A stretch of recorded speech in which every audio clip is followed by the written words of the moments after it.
Well, thank you for having me. I'm going to stand over here so I'm not in front of the slides and I don't have the lights in my eyes. I hate to start Friday off like this and going into a long weekend, but this is not going to be a good presentation. It's going to be depressing. I'm going to talk about all the really bad things, nasty things. Sorry. Okay, I'm in sync now. I'll get it. I'll get it going in a second here. Because there are a lot of interesting things going on in the world in cybersecurity, and unfortunately, the nature of our business, not much of it is good. But there are some bright spots, so I'll kind of leave it on an upswing when we get done. So this is an odd way to start a presentation, but I've been doing this really my whole adult life. When I went into the Navy in the late 70s, in the Navy's infinite wisdom, they said, we're going to put you in this electronic stuff. When I went in the Navy, I wanted to be a CB. I wanted to drive tractors. And they said, no, you're going to go do computer stuff, which was amazing to me because I had no prior interest or anything with it. But it started my career on in the signals intelligence and intelligence world in the military. And then in the early 90s, I went to grad school, and I was starting to work on my thesis, had absolutely no idea what I wanted to do. And somebody said, there's this information security stuff. Nobody really knows anything about it. Why don't you do it? So I wrote a thesis, and at the time, nobody in the Navy even was talking about security. So my thesis actually got a lot of visibility within the community, within the intelligence community, and it changed the trajectory of my life. And I've been doing this stuff really since 1994. But this is the bad news. We built our society on the internet, which is inherently insecure. The technology that we built this on back in the 70s is the technology that exists today. And we didn't worry about security back then. So all of the protocols that were developed back then still exist today. And our society, our world, has become completely dependent upon this very insecure infrastructure. And those of us in the security community don't seem to be doing a very good job of fixing it. We put a lot of Band-Aids, we build a lot of new security products and that we can put out there and elevate the game, but the dynamic nature of the threat changes. So we develop a new product, new threat comes out, we have to develop another new product. There's going to be a new internet one of these days. So don't take it personally, but bad guys just look at you as a commodity. You are just something that they can use to either exploit for information or they can exploit for financial gain. And it doesn't matter if it's your PC, your identity, your personal data, your corporate access, or your intellectual property. It's just a commodity. It's nothing personal, it's just a commodity. It's the way they do business. So some of you may have seen this. This is, FireEye puts out this M-Trends report every year. And the number has been going down, but still 205 days is the median time between when an incident happens and a company actually discovers that, oh, wow, we've been hacked. That's not good. You know, that's almost 7 months to have bad guys running around inside your network, running around inside your environment, siphoning off your data, stealing your intellectual property. And it actually does make you feel pretty violated when it happens. I mean, I have sat in front of so many companies when you give them this bad news and it's like, oh my God, this is like the worst thing that's ever happened to me. And for a CEO, it really is oftentimes. So that's part of the bad news. The other half of the bad news is this. 69% of the time when a company finds out they've been hacked, they find out from somebody else. They find out when the infamous FBI knock on the door, which I've had personally a couple times. Or when a customer calls up and says, hey, I just saw some of my personal information on the web. How did it get there?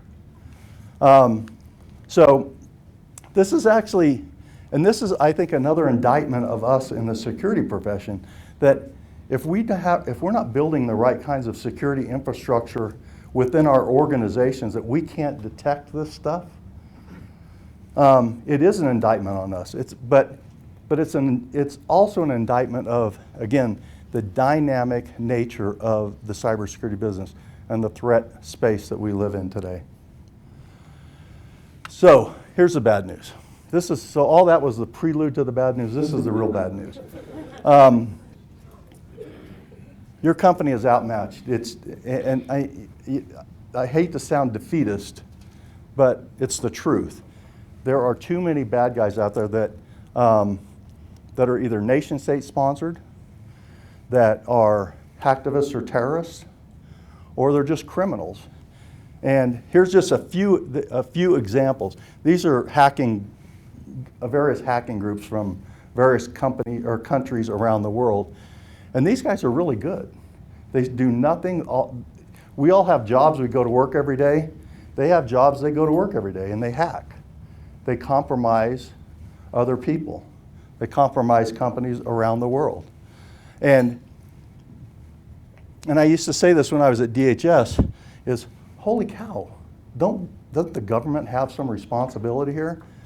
It's hard to make that case, though. I mean, the cyber world has changed really kind of put things up on its head. Where does the government step in? And I'll talk about this again in a little bit more in a second. Where does the government step in to protect private sector? It's a tough question, I can tell you that. So I kind of divide, I should put a line up here. But I divide this between outside threats and inside threats. Outside threats, and I'm going to talk about these again in a few minutes here, the gangs, nation states, hacktivists, and terrorists. But some that people don't think about is supply chain. Where do you get your stuff from?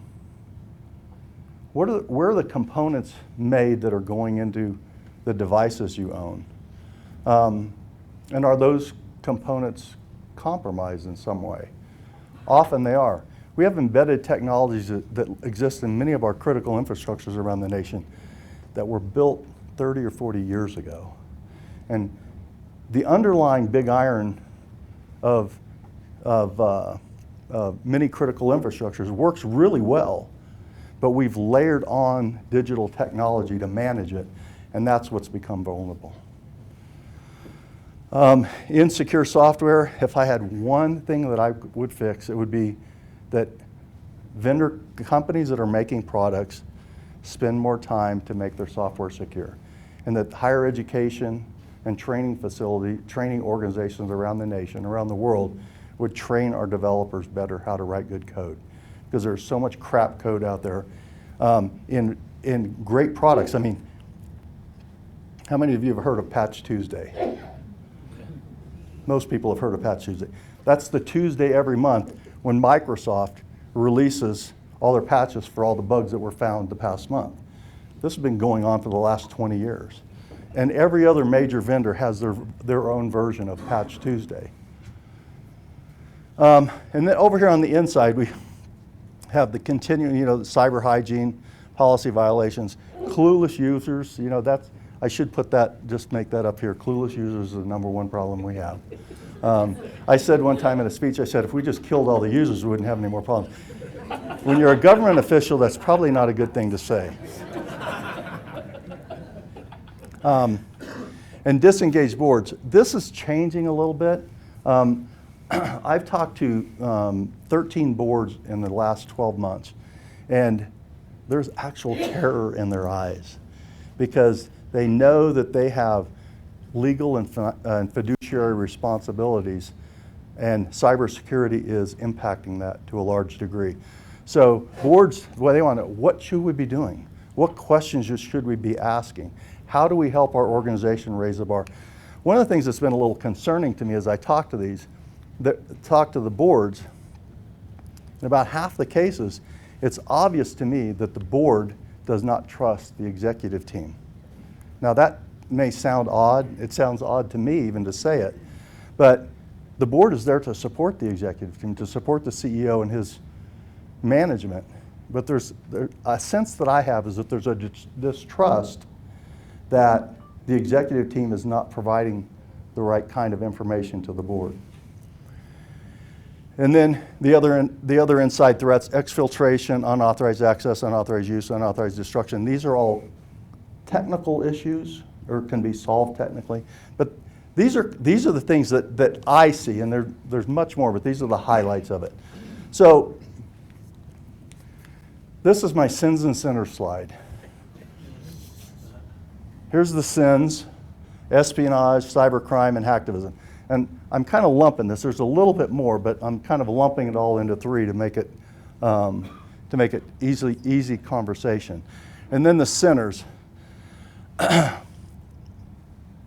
This is not purely black and white, but primarily, and if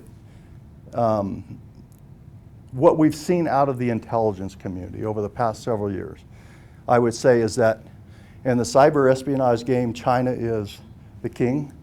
My former colleague, General Mike Hayden, says, "I stand in awe of the Chinese and what they've been able to do." And you really do have to hand it to them. I mean, they have perfected the art of cyber espionage. There's virtually, I think I'm pretty confident in saying this, there's virtually no organization that once the Chinese target it that they can't compromise. And I'll put a shiny star on that at the end, I hope. Cybercrime, this is really all about monetizing an action. If they can make money off of it, they do it. And Russia and Eastern Europe are the primary culprit. Russia is very, very good at this. They are very stealthy. China often has a kind of a smash and grab approach. They just come in and bust the door down and steal everything they can and walk away. And then the Chinese ambassador says, "Prove it was us." Really? I mean, you know, if you've read the media, that's kind of what they say. Yeah, prove it was us. So this is what's interesting. For both espionage and crime, this is going to sound odd, but they're kind of rules. They're kind of rules of the road. If you go too far one way, somebody's going to slap your hand. And I know that sounds really weird, but they're kind of rules. I mean, they're expectations of actions if you engage in these things. If you go too far, I mean, you know, there's going to be an international response. These guys down here, they don't care about that. They will kick the daylights out of civilization and not worry about the consequences or the unintended consequences of that. These are the ones that really, really worry me right now, because they do it oftentimes just for the fun of doing it. But oftentimes, as we've seen just over the past week with the incidents in Paris, even those weren't cyber related, they're cyber components to all of that. I'm going to talk about that again in a little bit. This is one of some of you probably have heard of EyeSight Partners. They're an intelligence gathering organization. You can subscribe to their service and they will kind of monitor for your company or your organization to tell you when bad guys are talking about you on the interweb. But this is a report they put out a couple of months ago, and just to show on both espionage and hacktivism, these are some of the hacking teams and groups, and then some of the sectors that they're focused on: manufacturing, communications, energy, healthcare, defense, industrial base, and transportation. So you can see that some of these companies they play in all the spaces. But EyeSight really has this down. I mean, EyeSight is one of the very few companies. They have 30 countries where they actually have analysts on the ground in the country that are walking around, hanging around in coffee shops, monitoring the local web traffic, and they're reporting back, and that intelligence is going into the EyeSight reports. Very, very good. And they don't pay me anything to say this, but these guys this company, EyeSight Partners, is really good. I really like them a lot. So, the insider threat. This is the one that we don't like to talk about because these are the people that we have actually hired at some point. We've invested time and money in them, and these are the people that are sticking it in our back every day. And whether they're malicious or just ignorant and naive, it doesn't really matter. The consequences are the same. And we can put all the best tools in the world in place. We can have all our firewalls, our encryption, our antivirus, et cetera, and we have Dave. Dave is our user, our clueless user. And Dave is the one guy that's going to compromise our environment, even when we've spent millions and millions of dollars on security. More to come on that. So shift a little bit now. So I have spent a little bit of time in government. I will tell you that I am a reluctant government employee.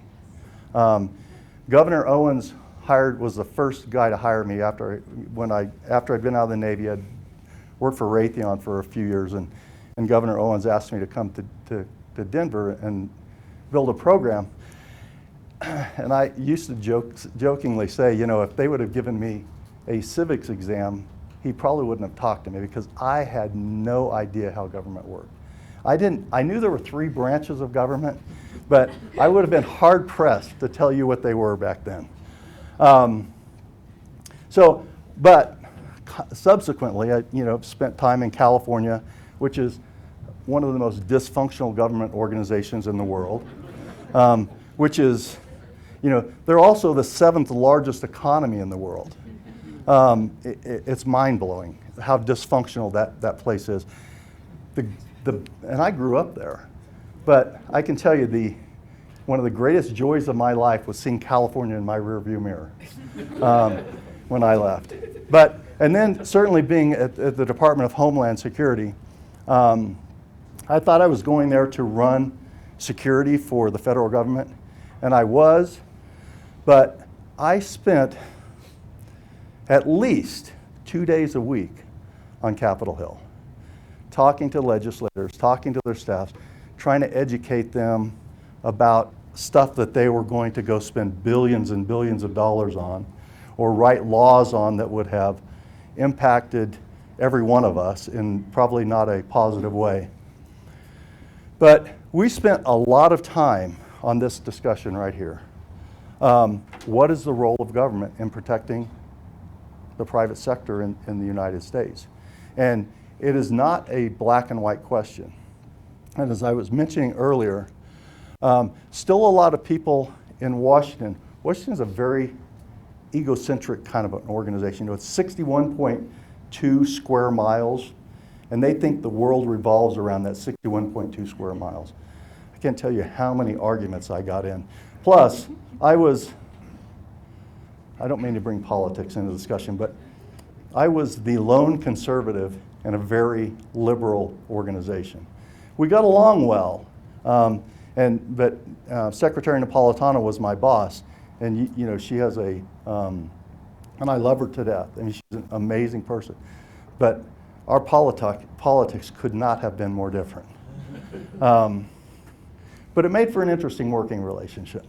But this conversation right here, a lot of times the government just really felt like, well, we're the center of this universe. This internet thing ought to work around us.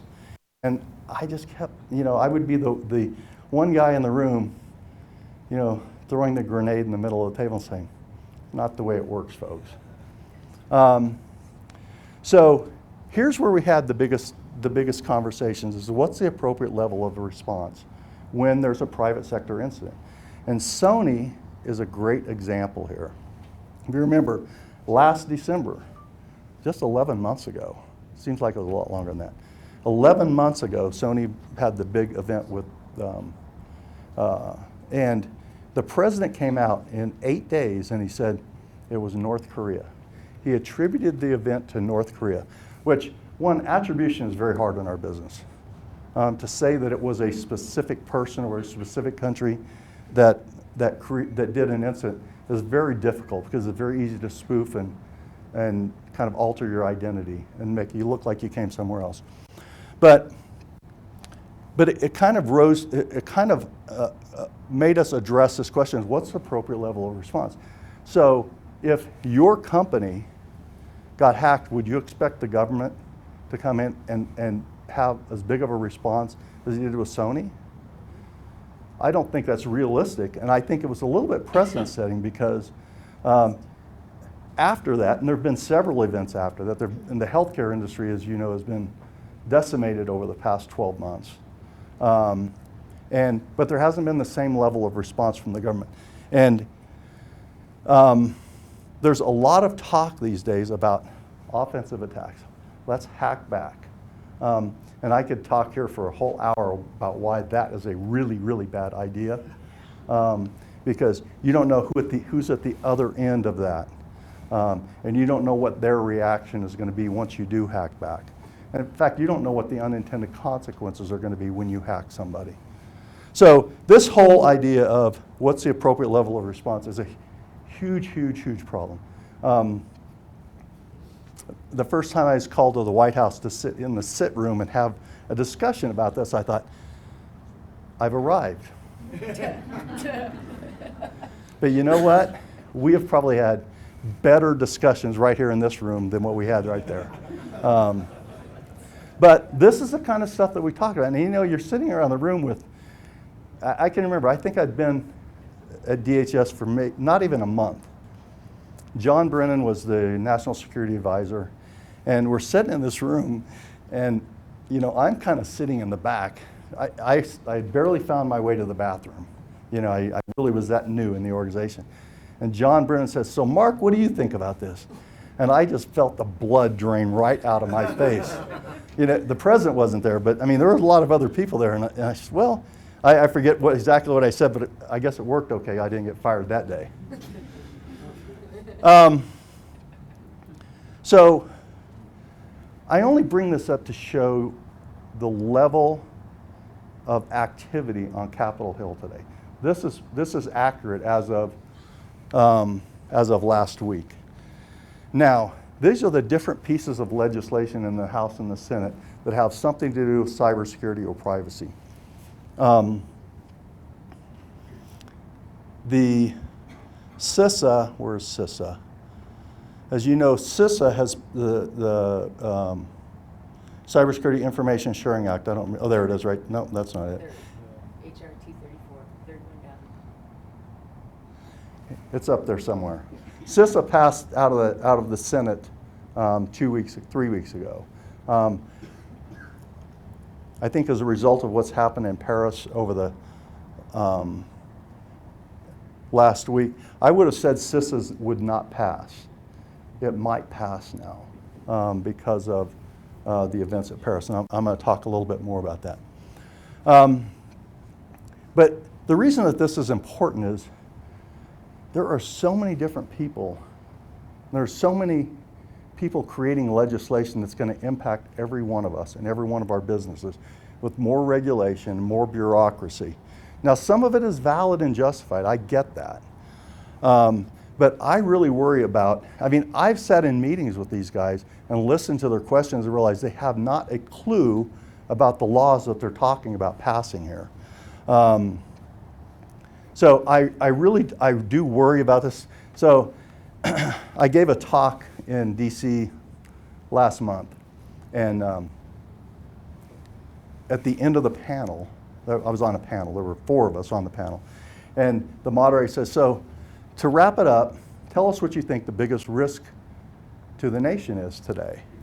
And I was at the end of the line, so I had to listen to everyone else's. I didn't get, and everyone's like, oh, I wanted to talk about that. Oh, I wanted to talk about that. So they got down to me, and I said, well, since everybody's taking the juicy stuff, I said, here's what I think a big risk is. It's at the end of Constitution Avenue. Because of this, I said, there are 24 pieces of legislation right now that are going to impact the private sector in the nation in some form or fashion. I think that's a risk. There were 2 legislators in the audience. One of them came up to me afterward and he said, we don't really appreciate you calling the legislature a risk to the safety and security of the United States. I said, well, I don't think I really said that, but. So, a couple of you have asked me about this, so I wanted to, this is in direct response to what's happened in Paris. So, if you've been following over the last 6, 9, 12 months, this conversation about encryption, Director Comey from the FBI came out in the summer and he said, encryption is bad. It is subverting law enforcement's ability to do our job. Encryption is so good now that bad guys are using encryption for communications and we can't read their mail. I thought, okay, I get it. And he didn't technically call it a backdoor, but what he said was law enforcement needs a way to break encryption. That's a bad idea. And then Secretary Johnson got on the bandwagon. And, well, I just have to get to the next slide. This is why it's a bad idea. So in response to all of that, this swirl of activity in June or July, 14 of the most distinguished cryptologists and encryption experts in the world wrote this paper called Keys Under the Doormat, Mandating Insecurity by Requiring Government Access to Data and Communications. So after they wrote this paper in July, things kind of settled down. Like Comey kind of backtracked a little bit. Secretary Johnson backtracked a little bit. And the idea really died down. They said, okay, maybe we still think it's a good idea. We still think we need to do this, but we're going to back off on the conversation of creating backdoors. Then last week happened. And there have been dozens and dozens of pieces written in the past week about how encryption is allowing terrorists to carry out their deeds without us knowing about it. That may be true, but this is just marks off the top of my head thinking about why this is a bad idea. And these are not original or unique. Other people have talked about these. I've spent most of my adult life talking about how we need to do better and more security. This is dumbing down security. This idea says, okay, you've created this great technology, now we're going to dumb it down for law enforcement. It's technically impossible, and that's not Weatherford saying it, that's these 14 luminaries saying it is impossible to do this. If you create a backdoor for law enforcement, the bad guys are going to find that backdoor too. You can't hide a backdoor. This is one that I actually talked about this in June. We lose the moral high ground. So you go to countries like China and Russia that have very strict rules about how their citizens can operate on the internet. And you know, they monitor everything, and we criticize that. I think this encryption backdoor, how do we go to China or Russia or any country and tell them with any authority, moral authority, that it's good for us to have backdoors, but it's not good for you to have backdoors. Not good for you to monitor, but we want to be able to do that. Certainly increases complexity. If you remember the Snowden event of 2 years ago, the United States lost billions of dollars in economic opportunities because companies overseas said, we don't trust you anymore. We're not buying any of your American products because we think the NSA has put vulnerabilities in them. This is another way that we're going to lose this. And then, of course, we have that pesky Fourth Amendment thing about illegal search and seizure and stuff like that. So anyway, I mean, I'm happy to debate anyone on this because I feel very confident in my position. This is not just technology, just not technically a bad idea. It's just not a good idea for us in general. So, how am I in time?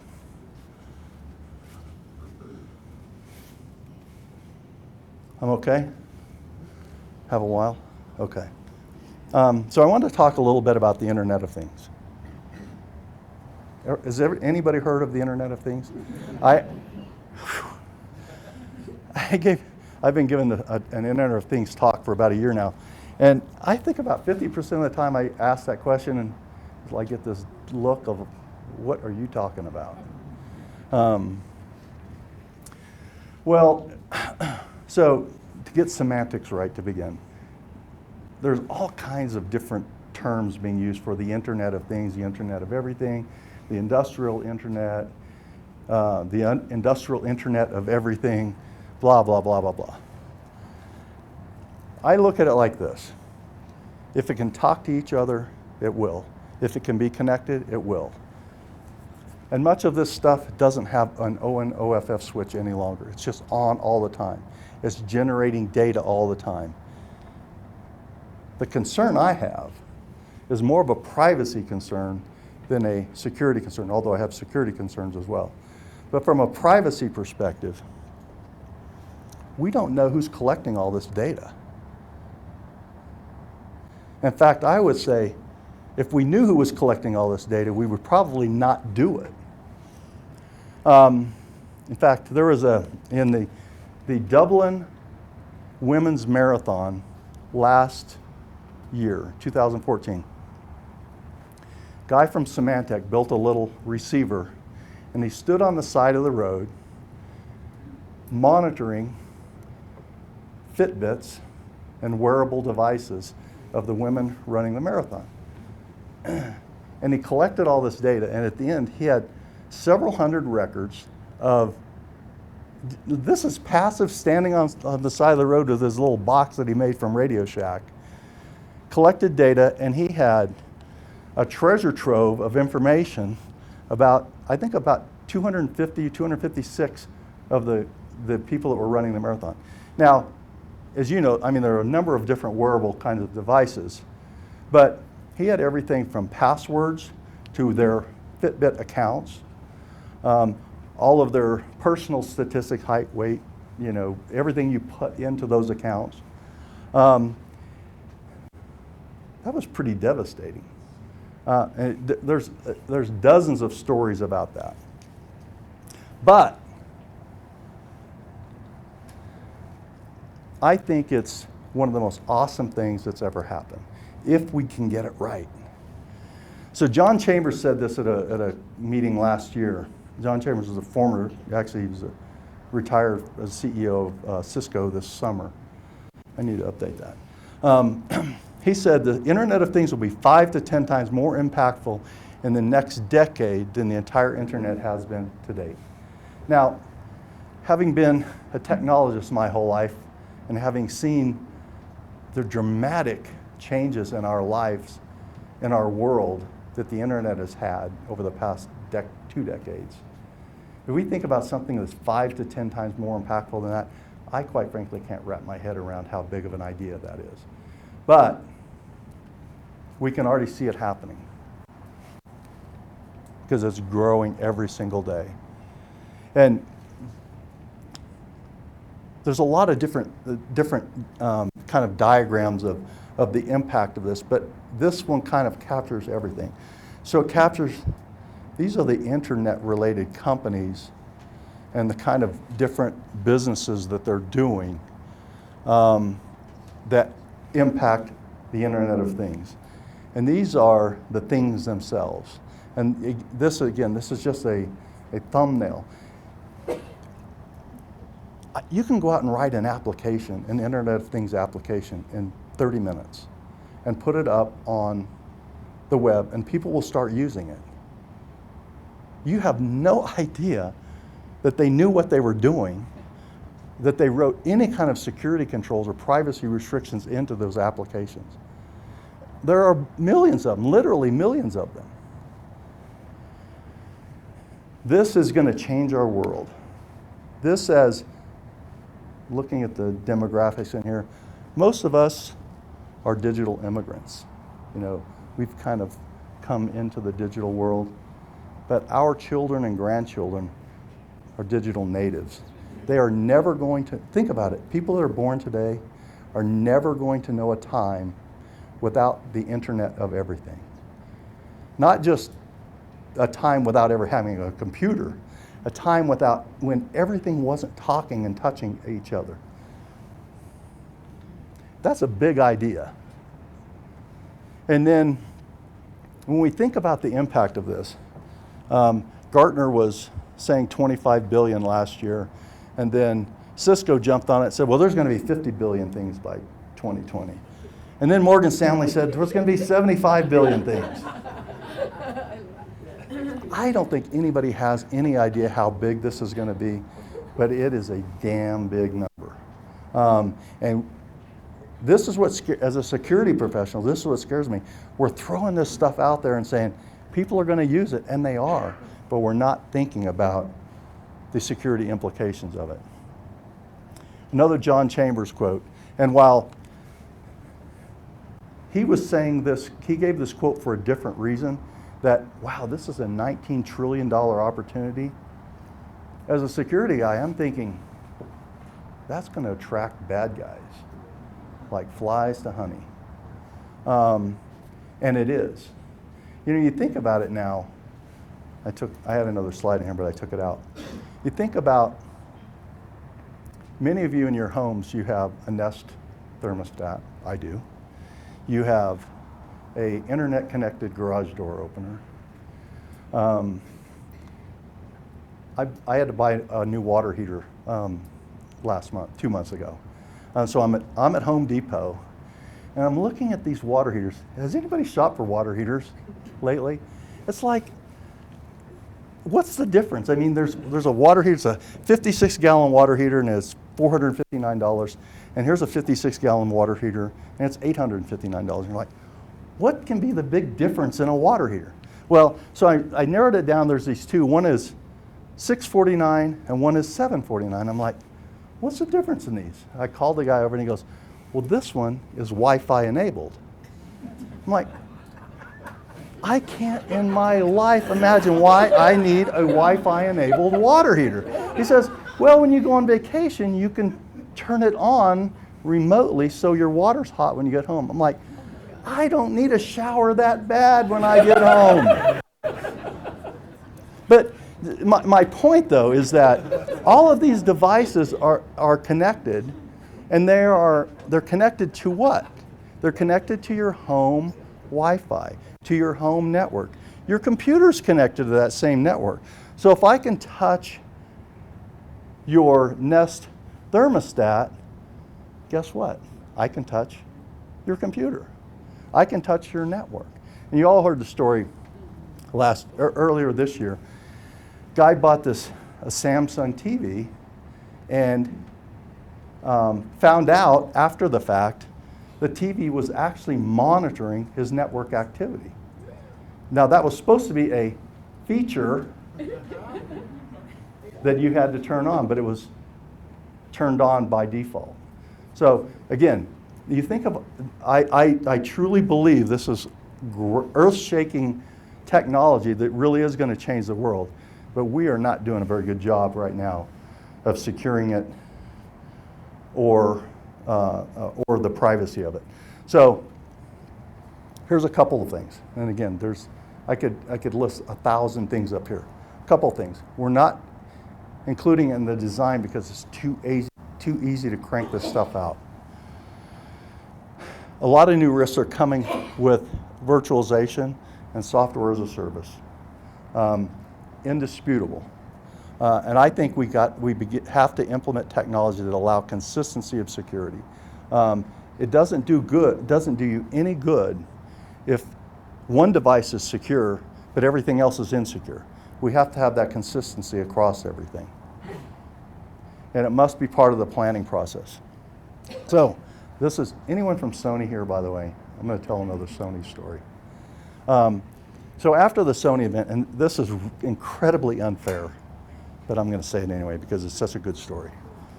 And I tell people this all the time. When I was a consultant, I would say never let the CEO talk to the media after a security event because he doesn't know what he's talking about. You have trained professionals that know how to do this. Well, the CEO for Sony Entertainment, after the event, did an interview. And he was being asked a bunch of questions, and he said, they came in, they broke down the doors, they lit everything on fire, and they stole everything. And we didn't even have a plan for how to deal with it. I can tell you that his attorneys all had heart attacks right then. Because the liability that he just brought on to Sony, that we didn't have a plan, you have got to have a plan. You've got to have a security plan for how you deal with all of this. Communication is just one piece of it. So, but it's not critical infrastructure, right? It's not yet. So, I worked in the electricity industry for a few years. There are about 3,000 utilities in North America. These are utilities that generate and transmit power. And then you have, anybody in here from the electricity industry? Great, I can tell all lies and no one will know. But then you have the distribution side of things. But the point is, so when I was at NERC, I was doing an interview one time and somebody says, why didn't you plan? Why didn't you build this infrastructure better?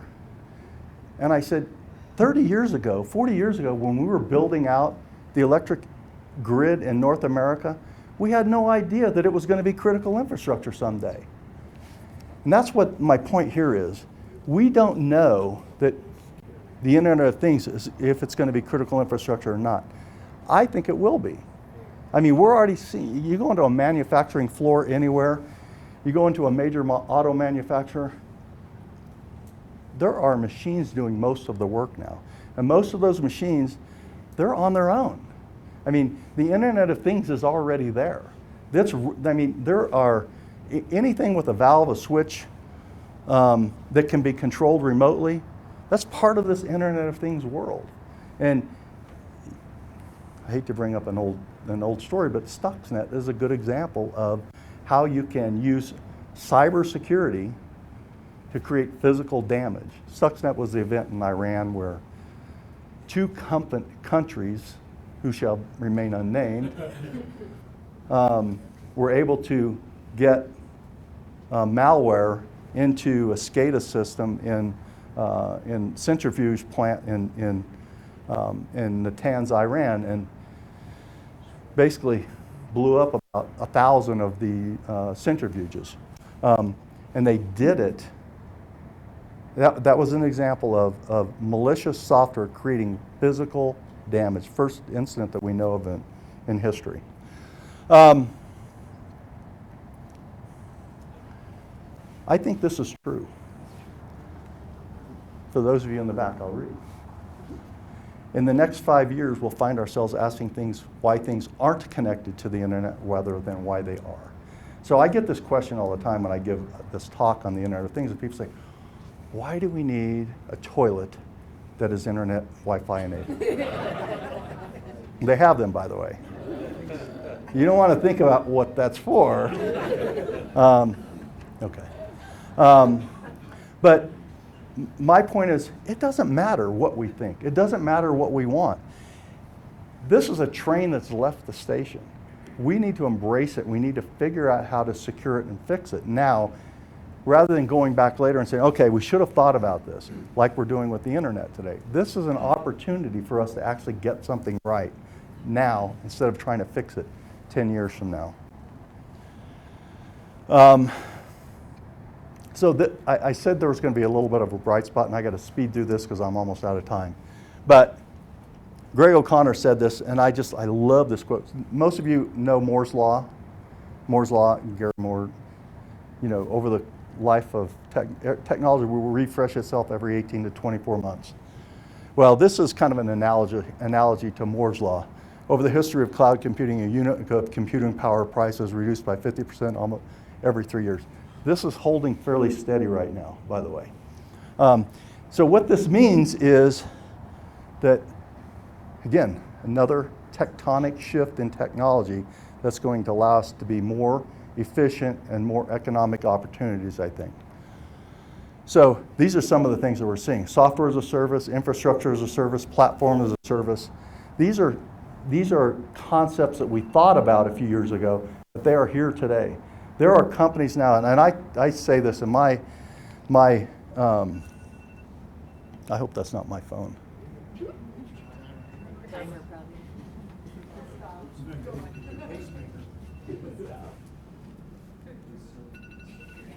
What is it? Oh, my timer is telling me I'm done.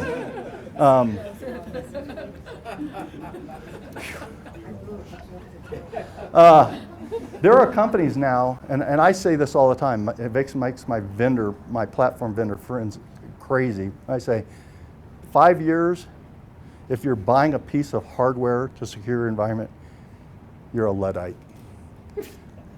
Everything's going to be done in the cloud. Everything is going to be done in the cloud. Heard it here first. Write it down. Everything is going to be done in the cloud. We're moving fast in this direction. Now, I admit I have a little bit of a parochial interest. I just joined a software company that's changing the world, and we're right in the middle of this. So, kind of the evolution of the cloud and the data center. We started out and we did software-defined computing, which was virtualization. You know, virtualization is actually becoming almost old hat. Containerization is the new buzzword du jour. And then software-defined storage.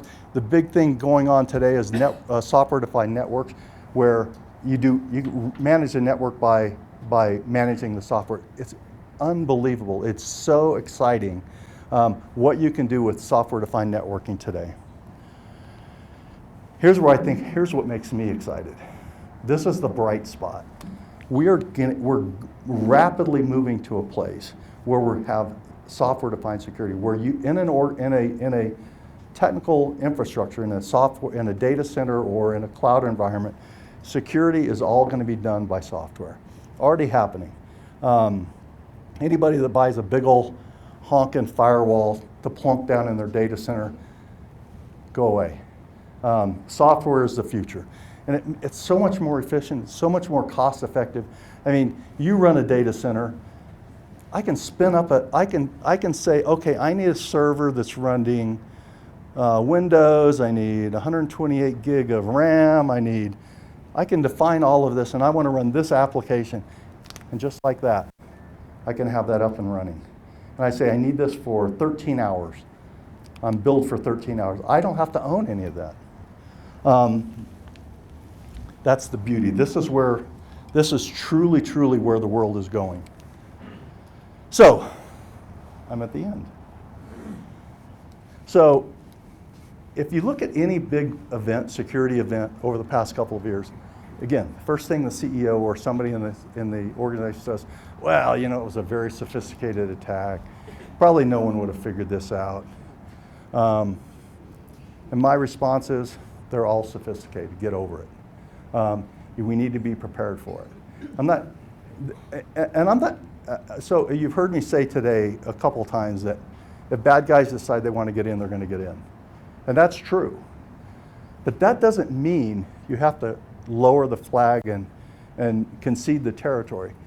What distinguishes a good company from a not so good company today, I think, is being able to recognize that you've had a security event, being able to mitigate that security event, and get back in business. That's the definition of resiliency. Stuff's going to happen. I mean, it's just like the weather. You know, we're going to have storms. We're going to have earthquakes. We're going to have floods. Being resilient and being able to continue, it's like, you know, as they say in boxing, take a punch and keep on going. That's the way businesses need to think about this. So, one of the most recurring conversations that I have, still today, and I've been using this quote for several years now, but still today, from a CEO is, I didn't think we were big enough, important enough, or valuable enough to be concerned about hackers. And my response to this is this. If you're not big enough, or important enough, or valuable enough for somebody, Why are you in business? Thank you very much.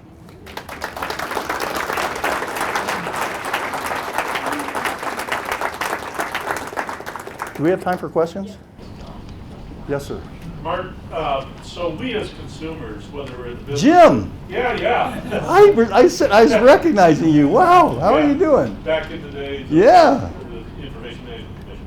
So when we as consumers, whether we're in business or as a consumer are buying services, we typically are buying, and I'll use Comcast or, as a consumer, I'm buying, a certain capacity that functions, features. I also need security. Why, and I assume there's liability issues, but why can't I, as a consumer, better understand why that service provider is not providing me a level of security? I'm sure the lawyers are saying, shut up, but that's an important consideration as a consumer, whether I'm in business buying, software as a service or cloud computing, or as a consumer buying those traditional services.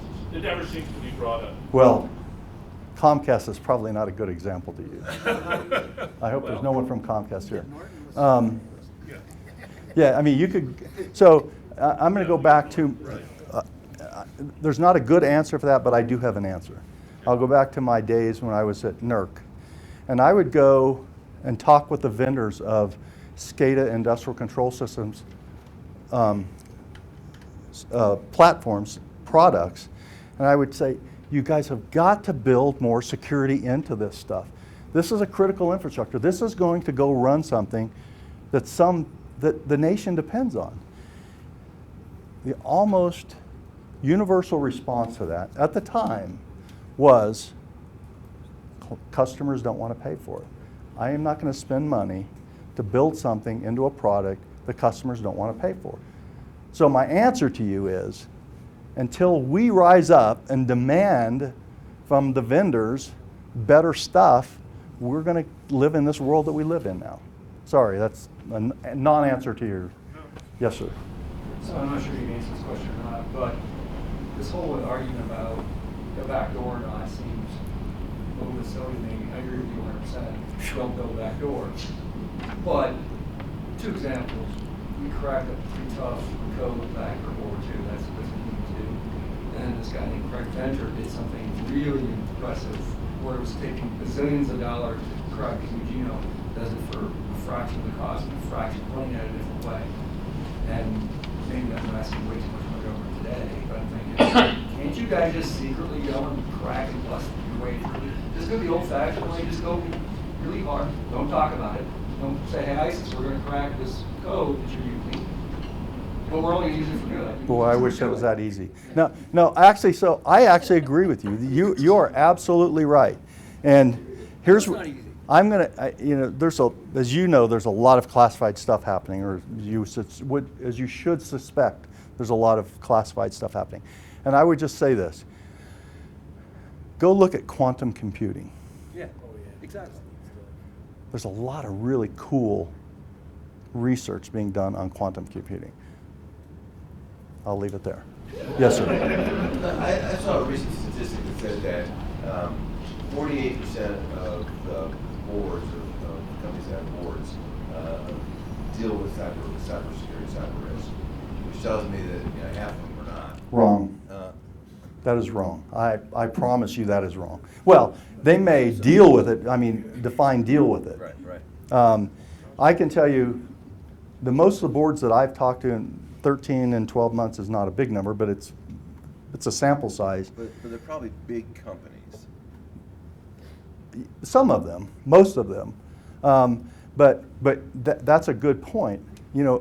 I call it the Fortune 200 and the unfortunate 2,000. The unfortunate 2,000 are really the ones that I worry more about, right, because they're not savvy, they don't have the resources. When you start talking about, well, you need to go spend, $500,000 on whatever, they gag on that. And it's like, I don't have $500,000. I don't have $100,000. That's why I think software is going to save the world. Sure. Yeah, I had a question. Being familiar with the Sony attack, they destroyed the encryption on backup. went through all the financials, then reconstituted them from scratch. How did the SEC allow that error? And it's used Sony. Here.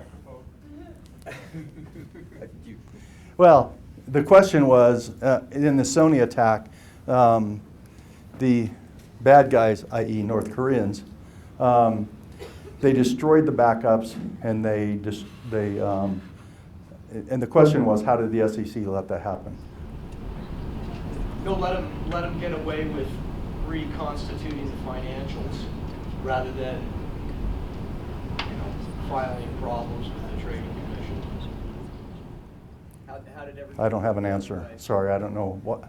I don't know. The question was, how did the SEC let them reconstitute without having valid backups? I think financials, but without having. By the way, this is something every one of you, every company should worry about. If you don't have good backups somewhere, I mean, there have been, and it's probably preaching to the choir here, companies that go out of business because they don't know who owes them money after an event. My accounts receivable just went away. So, Could you just, what would you hang on, recommend the average consumer do? That's follow up on that. what the average consumer should do? Yeah, what would people in this room do? What do you do with your practice? Well, I keep backups, and I don't just back up. I don't write over my backups. I keep a different file. Listen, I'm paranoid, and I'm not the average guy. But I have 3 hard drives, and I cycle them through, and I have on each one of those I have I don't write over. I create an entirely new directory with an entirely new backup, and that's probably overkill. But if something ever happens, I'm pretty sure I'm going to have a backup. There was one more question over here. No? Are we done? We're out of time. Sorry. But thank you. We're-